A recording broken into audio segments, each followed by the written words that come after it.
Okay, here I go. Just recently being brought to my attention about the 4 women being categorized by Donald Trump and him saying that he's not a racist. I would just like to know this. Why does the white man claim that America is theirs when they can't, when every white person came from Europe? Now this is proven in history books and everything else that they want to dispute or they want to argue about and say that it's fake news or whatever. You know, all history books cannot be wrong if they all say the same thing. And all white people were persecuted in Europe for their religion. That's why they came to America.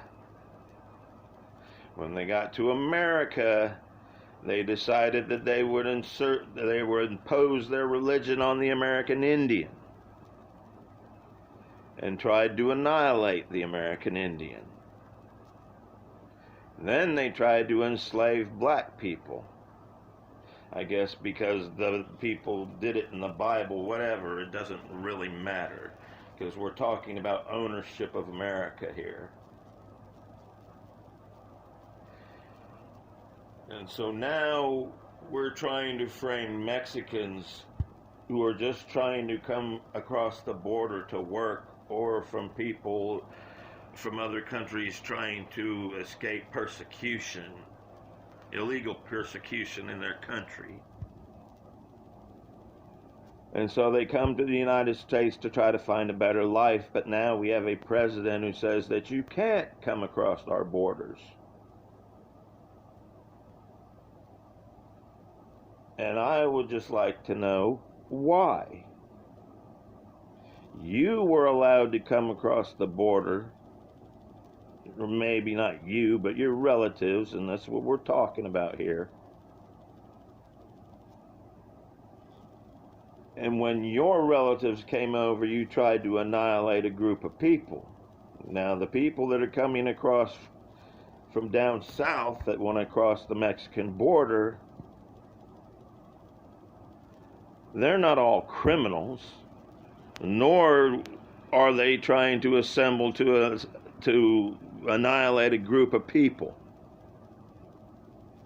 So I don't understand the difference between crossing the border or crossing an ocean. Either way, we're all immigrants. Unless you're an American Indian, then no. America's not yours.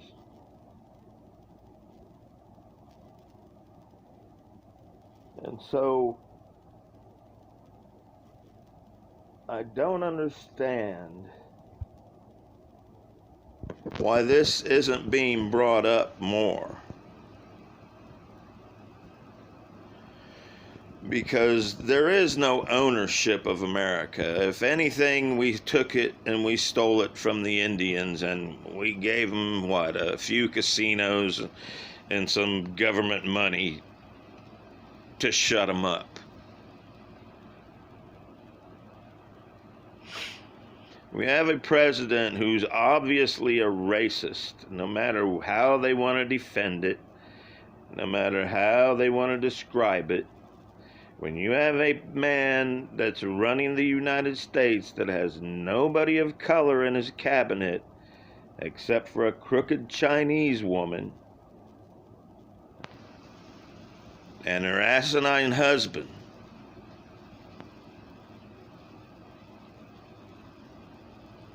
then you're a racist.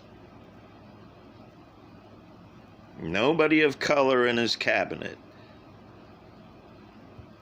because he doesn't want anybody, because he knows his base doesn't want anybody of color. And so now he's trying to defend himself, saying that he didn't say what he said, like he always does, like he always lies. The only fake news that ever comes out of his mouth.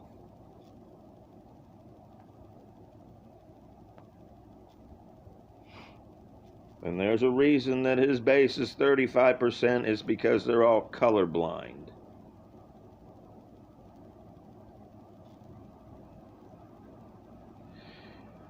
When you have a man who embraces Putin and everybody in his cabinet takes money from Russia,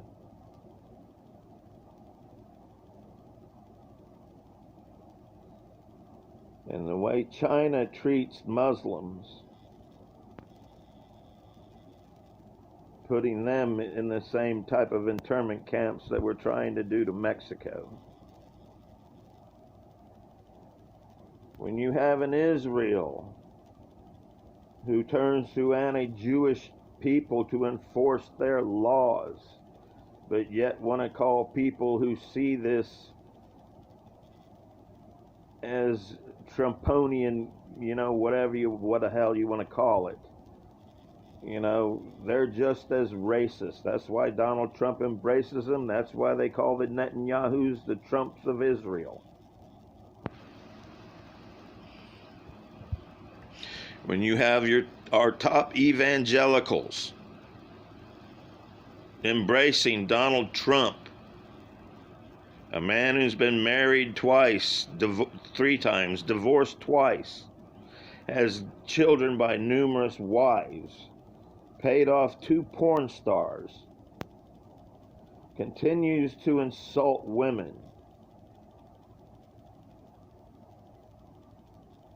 and yet they call Obama an immoral president.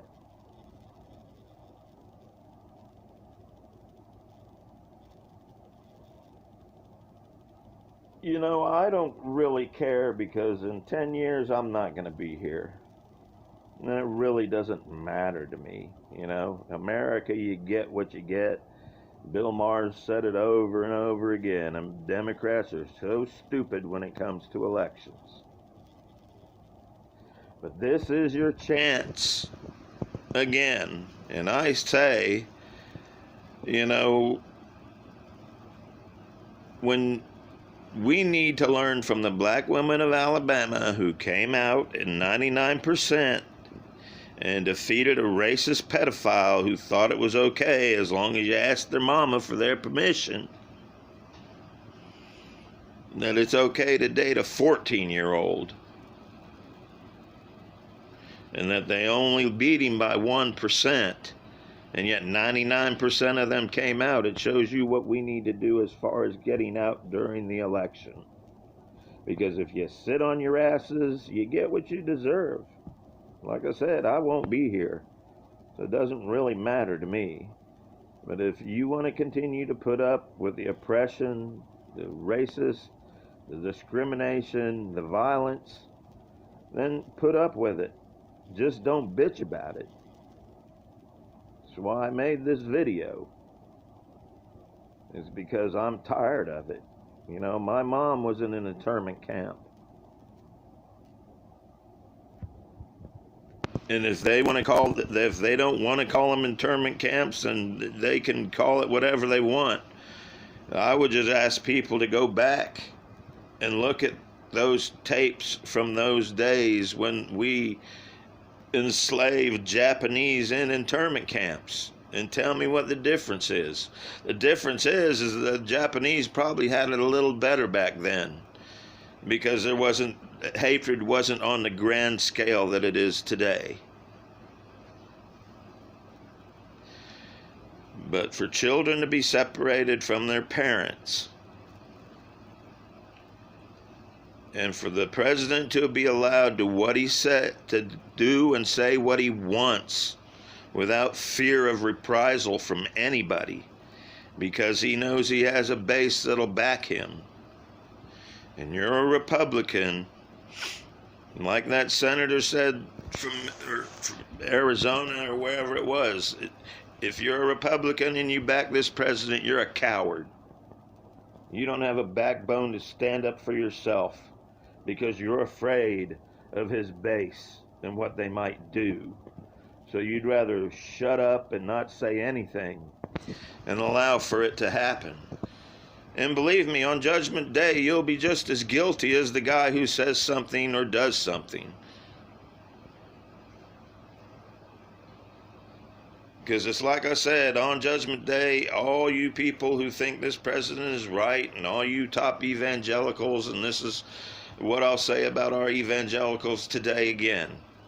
If the devil would show up on any of their doorsteps, they would crap their pants and run, instead of stick up and fight for a God for which they went to school, and for which they rip off their parishioners, just so they can live the life that they live, because they think that God allows it.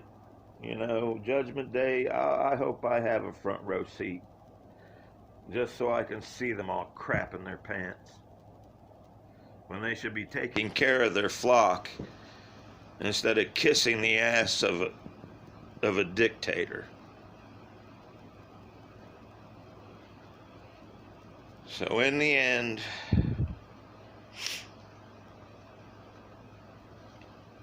if you're a person of color, you have to get out and vote.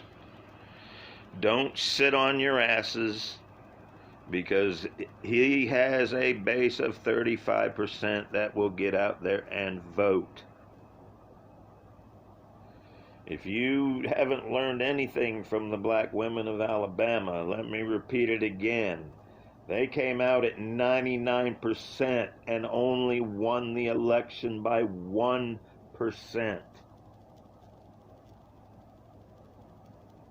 So if that doesn't scare you into voting, then you get what you deserve. God bless America and people of color. I hope you all learn a lesson, see what's happening, because it's in your hands. It's not in anybody else's hands. It's in your hands. Like I said, I don't care. I'm old, decrepit, I got diabetes, I'm going to die in 5 years. But what worries me is the direction that the world's turning to. And if you want to live under a communist dictator, then so be it. If not, get out and vote.